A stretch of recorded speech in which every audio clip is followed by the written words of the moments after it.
Assalamualaikum warahmatullahi wabarakatuh. Saya Elia Septiawati dengan NPM 2051020291 dari kelas D Perbankan Syariah. Di sini saya akan mempresentasikan makalah Green Economy and Trade dengan tema pencemaran dan kebijakan pemerintah dengan studi dampak pencemaran bahan kimia dari perusahaan kapal Indonesia terhadap ekosistem laut.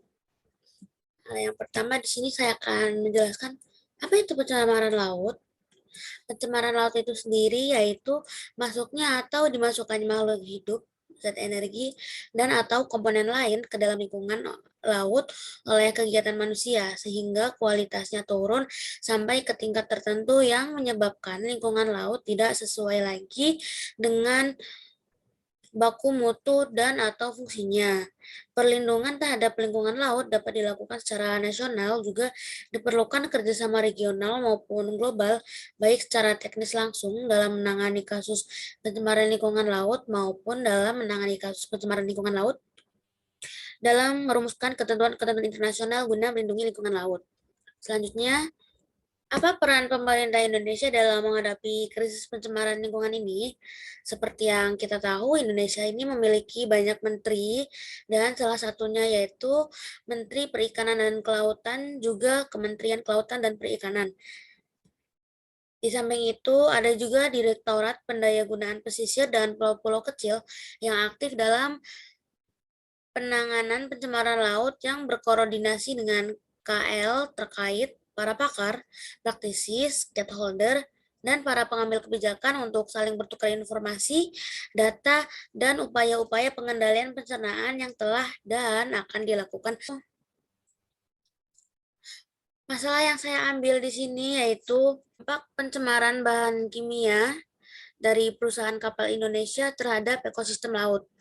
Jika melihat perkembangan aktivitas di perairan laut Indonesia, maka dapat diperkirakan pencemaran laut baik dari bahan kimia pada tumpahan minyak dan bahan kimia dari beragam limbah industri akan terus meningkat.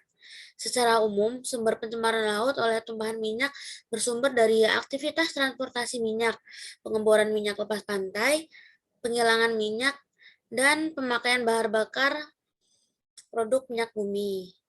Penyebabnya antara lain bisa karena kesengajaan atau kecelakaan, seperti kebocoran pipa pemboran minyak atau karamnya kapal tanker pengangkut minyak.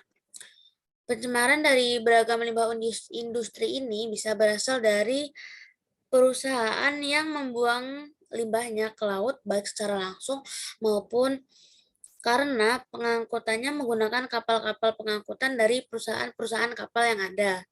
Selanjutnya yaitu peran perbankan sebagai investor atau nasabah terhadap dampak pencemaran bahan kimia terhadap ekosistem laut ataupun lingkungan, yaitu antisipasi bank untuk menghindari kredit macet yang ditimbulkan oleh kerugian debitur akibat pencemaran lingkungan.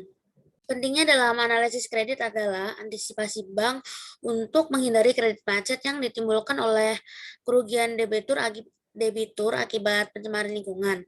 Pencemaran lingkungan menurut pasal 1 butir 14 Undang-Undang Republik Indonesia nomor 32 tahun 2009 disebutkan, yang dimaksud dengan pencemaran lingkungan adalah masuk atau dimasukkannya makhluk hidup, zat energi, dan atau komponen lain ke dalam lingkungan oleh kegiatan manusia sehingga melampaui baku mutu lingkungan hidup yang telah ditetapkan. Selain itu, bank harus menerapkan prinsip 5C.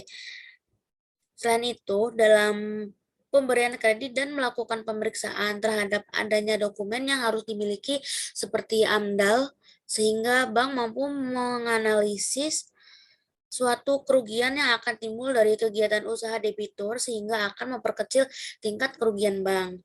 Selain itu, diperlukan juga pemeriksaan terhadap dilaksanakannya atau tidaknya perlindungan berupa asuransi oleh debitur terhadap usaha yang dijalankannya, dan menganalisis benda-benda yang dijamin debitur tidak akan mencemari lingkungan.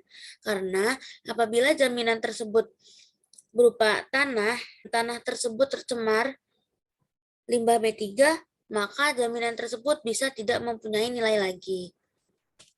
Dan yang terakhir yaitu dalam pencegahan ataupun mengurangi dampak, diantaranya yaitu Yang pertama, setiap negara, khususnya negara Indonesia ini, lebih memperketat peraturan, misalnya dengan memeriksa secara fisik dari kelengkapan sertifikat layak laut sehingga peralatan yang dimiliki kapal tersebut guna mengurangi pencemaran laut.